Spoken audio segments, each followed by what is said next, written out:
Giannis came out here and said, I've been the MVP the past 5 years. I'd love to win another MVP award, but I'm not really bothered by it because I'm not going to go out there and whine and complain for an award that I think I should have won.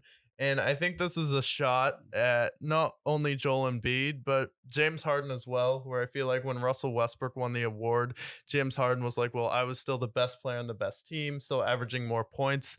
And then Joel Embiid, he says he doesn't care about awards. He says he doesn't care about um what his stats are, but it seems like every single game in the press conference, he's talking about something related to the MVP award. You can tell he wants it.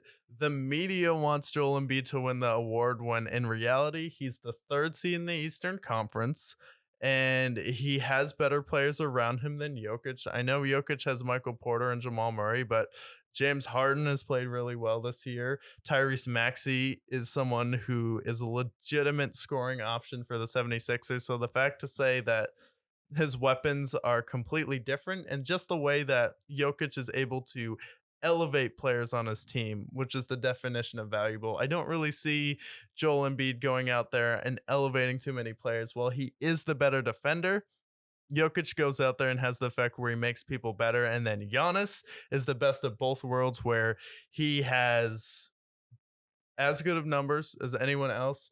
He is scoring more points a game than Joel Embiid. He's averaging more rebounds than Joel Embiid, and he's averaging more assists than Joel Embiid. He is the best player on the best team in the league right now, and he puts up these numbers by playing less minutes than Jokic and Joel Embiid. And you can say, well, yeah, that's like a Steph Curry situation, but Steph Curry still won the MVP. We're not taking MVPs away from Larry Bird, even though he had Kevin McHale, Dennis Johnson, Danny Ainge, Robert Parrish, all the talent on his team. We're not taking away MVPs from LeBron, even though he had Dwayne Wade, Chris Bosh, Kyrie Irving, or Kevin Durant when he had Russell Westbrook. So we shouldn't be taking it away from Giannis when he just has Drew Holiday and Chris Middleton, a really good head coach. But he has been the definition of valuable on offense and defense, and I think he deserves it this year.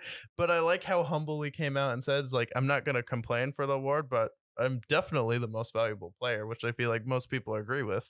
Well, he's the most dominant player in the league, and he analytically kind of, I think Joker is more of the analytical choice for the voters, while Joel Embiid, it's like, okay, well, he's averaging 33 points a game, and they're one of the best teams. But Giannis is both of those. Yeah, He's analytically the best player in the league right now, and he's also the most dominant. He's yeah, also putting up a lot of points, and he has the number one seed. So if you're looking at it objectively, it's like, okay, if you match him up against Joker, analytically, he's better. Analytically, he also scores more points than Joker. Joker. Yep. So, okay, that's a win for Giannis there. So he should win over Joker realistically. And then logically, you go to Embiid. It's like, okay, who has the better team? Well, the Bucks are the one seed, so that's a win for him.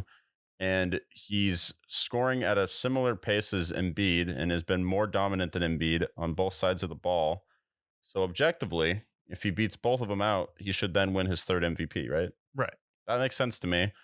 I have a feeling that Joel Embiid's going to win the MVP Yeah. because kind of seems like, first of all, he's the favorite to win it at the moment, odds makers say.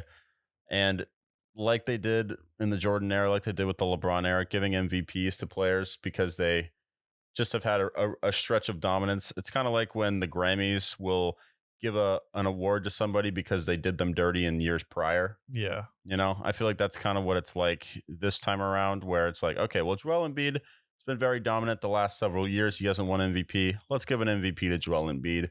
Not to say he doesn't deserve, an MVP because he's played very well, but I think Giannis deserves it more than him for that reason I mentioned. Yeah, and I think Giannis should be the favorite, even though he's third, which is weird. So I don't know what metrics exactly they're using for the MVP awards, but I'm not gonna also sit up here like Kendrick Perkins and act like I don't understand how these awards work when clearly there's a process and it is a lot to do with storyline and they want a fresh new face and we're trying to build new stars for the league. So let's give an MVP to Giannis. Let's give some to Jokic. So spread the wealth around the league a little bit. So do like how Giannis came out and how he was treating it. And I like how he doesn't really engage in too many of the problems I feel like with the NBA today. And I feel like he's been one of the bright spots where he's definitely more wholesome in press conferences. Yes. He was able to bring a championship to Milwaukee, which I feel like is more impressive than anything Kevin Durant or LeBron James has done in their career. Especially, he did it with less talent than either of them. So you have to give him credit for being able to stay there. The Bucks did go out there and get Drew Holiday, which was the piece that put him over the top. But is he Dwayne Wade, Kyrie Irving, or Kevin Love? Maybe Kevin Love, but not at Kevin Love's peak of his powers. You're talking about Drew Bucks. Holiday. Oh, I mean, yeah, I think the team that he won with was worse than both of those teams. Yeah, for sure. I will say one thing with LeBron. I do think that it meant a lot to the city of Cleveland for him winning that title. Yeah. Milwaukee, however, didn't burn his jersey at any point. No. So give a win to him there as